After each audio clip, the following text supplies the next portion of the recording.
look at the state of the race and have a spirited debate with political consultants from both parties about their chances and their concerns about the impact of third-party candidates. You know, so much of our conversation these days is about Donald Trump, this fascist wannabe authoritarian dictator from day one. And Harvey, as much as I'd like to dismiss him, think the American people know better. Do the American people know better, at least on, state by state, swing state by swing state, electoral college? Have we learned our lessons, or could this coin flip get away from us again?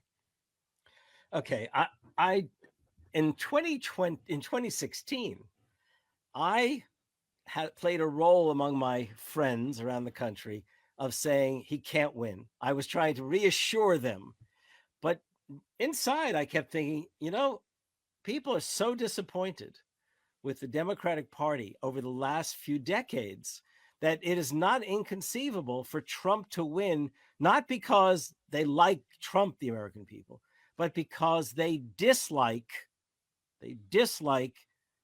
Hillary Clinton. And I stand by that, okay?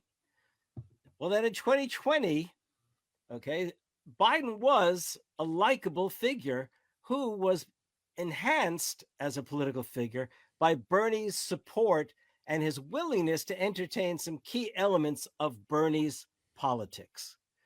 Now, this time, the favorability for Biden is not what it should be. The favorability for Trump, by the way, does not necessarily guarantee any victory. Let's be clear. And the greater majority of Americans can see through Donald Trump. The question is this: will people turn out to vote? That, to me, is the key thing. Can Biden energize people to vote? I don't think the media, such as CNN and MSNBC, have taken the right tack, the right approach to this campaign. They all are obsessed with Trump, as we are in this section of the Devil Radio, and with good reason, perhaps. But it's also the case that the Democrats themselves, their future lies in their hands, their capacity to win or lose. So what do I think about, Trump's following? Well, Trump's following is what it is. It really is. And that is a consequence of really decades of the Democratic Party turning its back on rural areas all too often, on working class folks, on labor unions.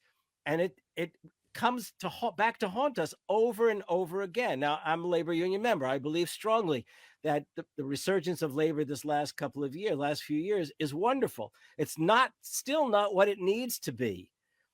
And the Democratic Party isn't what it needs to be. So I'm going to offer you an argument. Is that okay if I offer you an argument? Lay it on us. We do that all the time around here, Harvey. Okay, good. This is my position. It's been my position for the last 6 months, actually longer, but I've said this in writing in a number of places, and this is what it is.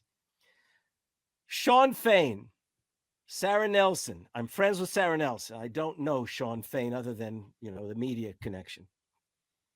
Those folks are on the verge. Will they go as far as they need to in developing not simply a politics of organizing, but a politics for Americans, for working people who are not directly involved in the labor movement?